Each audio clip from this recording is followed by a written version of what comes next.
All right, I'm back. Now what I'm gonna do is I'm gonna do one with two colors. And should you feel like doing this, it's fine if you want to do the black and white. It's fine if you want to do the color one. One of the things I noticed is when I traced the picture the first time, I didn't use the this one to trace it. I used my good hard copy to trace it. That's why the lines look so faint. So now I have some darker lines and you can see them. Okay, let's do this. So I've chosen two colors. I mixed up kind of a violet with blue and alizarin crimson, and then I mixed some brown with some cadmium red because I want a warm and a cool. And you can try this if you want, if you're feeling adventurous. It's fine. It's fine. And I'm not going to assign any particular colors to any particular areas for any particular reason.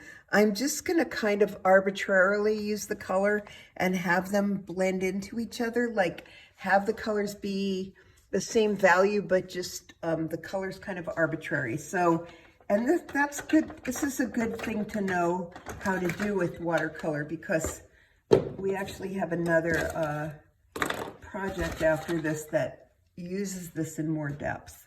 So let's say I'm going to start with, well, maybe I'll start with the violet. And I'll start with the more detailed stuff like my glasses. So, yeah. So I'm going to paint these with violet. I'm going to be a little more careful with this one actually, because the other one I was going kind of quickly because I guess I was, you know, I don't like these videos to be too long. So this one I'm going to go a little bit more carefully.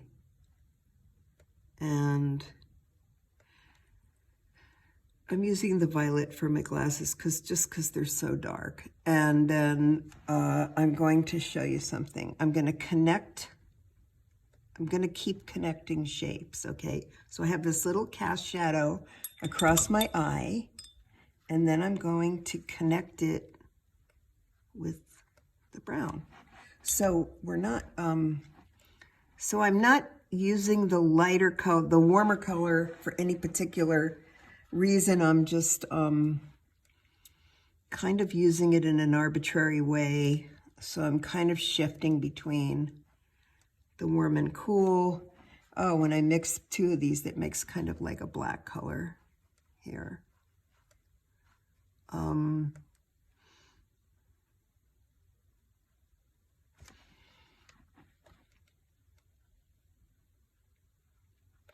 Okay, hold on a second. I should get another brush for have a brush for each color.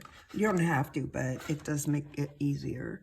So, you know, what I'm doing is just connecting these shapes, okay? And if I connect them, if I just keep working on connecting them, you know, they'll blend into each other and I won't get these hard lines that you get with watercolor. So I'm just kind of vacillating between. You see how the colors just kind of running into each other? That's kind of fun. You know, and then again on this side, I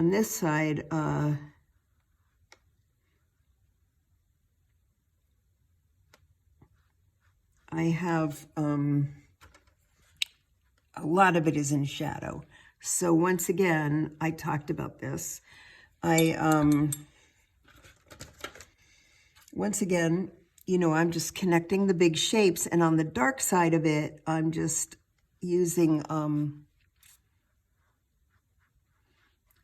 outlining my light shapes. So this is all one big shape, okay? It's kind of fun. All right, now going back to purple. You can do this, you know, however you want.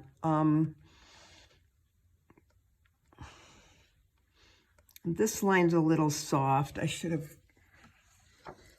wet this just to get the softer line, but I'll do that now. Okay, get a little softer line here. just on the edge. I'm throwing a little water here, just way, when I put my color on it, it has a softer edge. But you can see how these colors are just kind of blending into each other, and it's really fun. And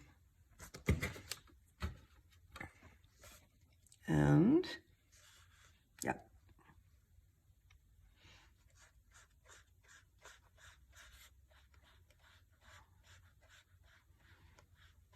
I like these two colors together. They're kind of cool. All right. This is also a softer edge, so let's get that softer. So if it's too much to think about the edges, don't worry about it, but it is good to know when when you're doing edges, if you want them soft or you want them hard.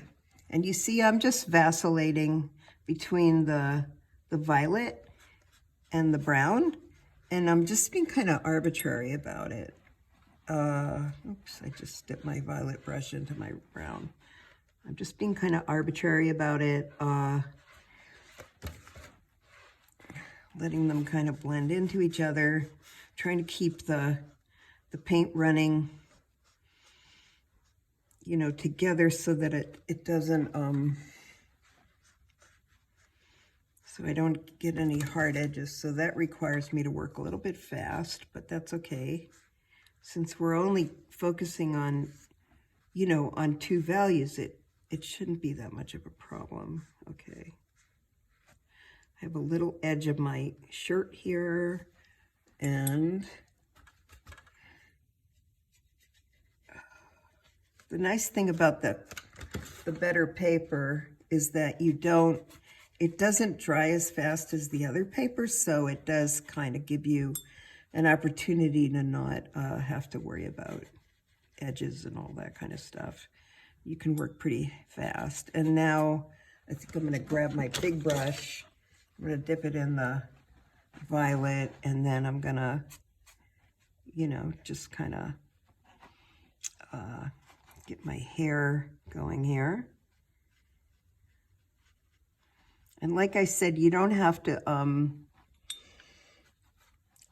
to get the highlights, you just want to have a couple of really just thin white areas. If you have a lot of highlights on your hair and they make a big shape, which some portraits do, then just do the shape that's light and don't worry about it. Okay. Yeah.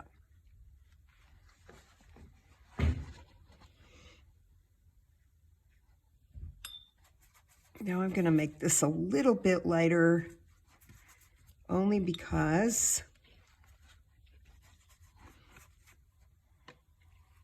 this was lighter here.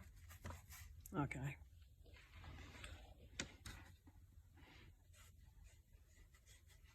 Oh, it's blooming a little. That's okay.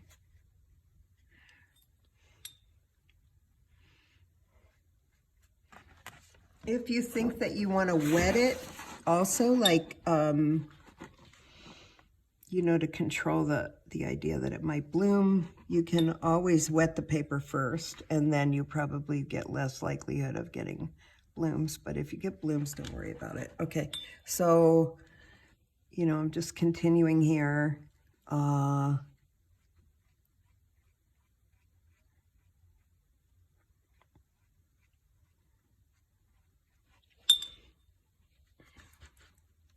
Going from blue to brown. Whew. Watercolor is kind of stressful sometimes. Okay, here we go. Oh, I went over my ear. Shouldn't have done that. That's okay. Here we go. Okay, this is all black, and then it moves into this shape, and I'm going to go ahead and paint around my ear.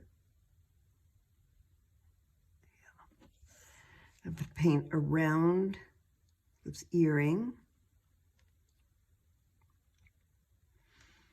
So I'm still just kind of breaking this off into 2, maybe 3 values, but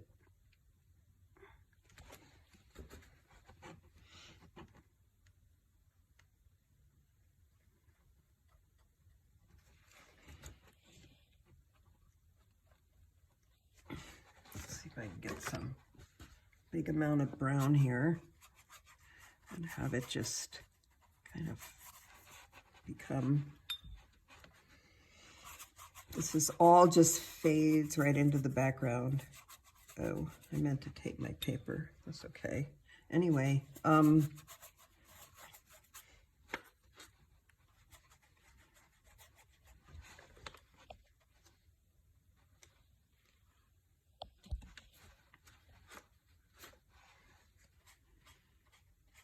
I like the warm, cool colors because you get this kind of glow that's fun.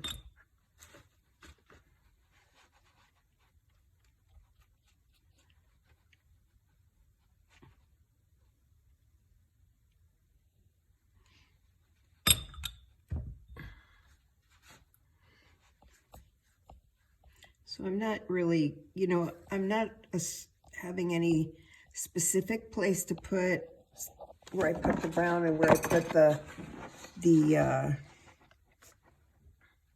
blue. I'm just being kind of random about it. More focusing on the shapes. Whatever you do in those shapes, like I chose to have 2 colors going on, is fine. You can even do 3 colors. I've done that. It was good. It was cool. So put my nostril in here. And really, once you get the hang of this, it's not that hard to do. It's just a little bit daunting at first. Okay. See, so I didn't make, you know, you have to decide what's going to be left white. And if a value is very light, like more than a medium gray, you know, you might want to leave it, instead of outlining those lips. I have a pencil line here, but I didn't outline them. I just left them, you know, I just kind of left them. I let the light part fade into,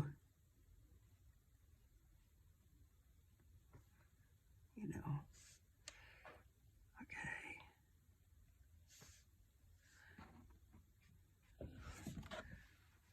Okay, wow, it really bloomed over here. Well, that's all right.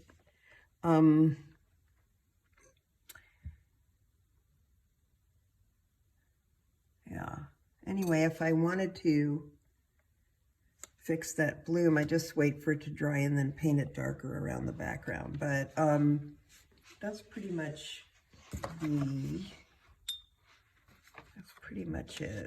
gonna paint those. I think what I might do is fix that. Here, let's fix it. That'd be cool.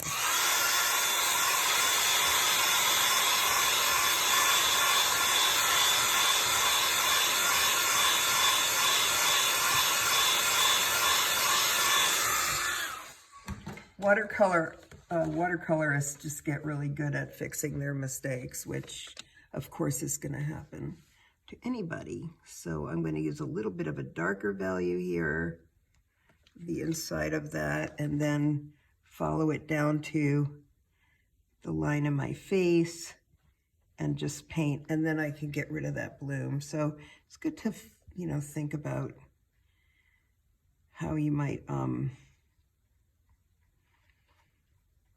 fix mistakes when they happen. That's better. Now you can't see the bloom. That's fine. Yeah. And then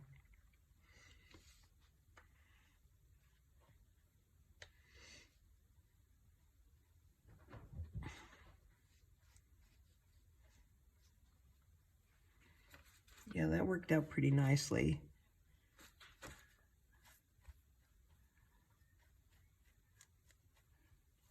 So, my gosh, I ran out of purple paint. Well, I'll use brown. That's fine.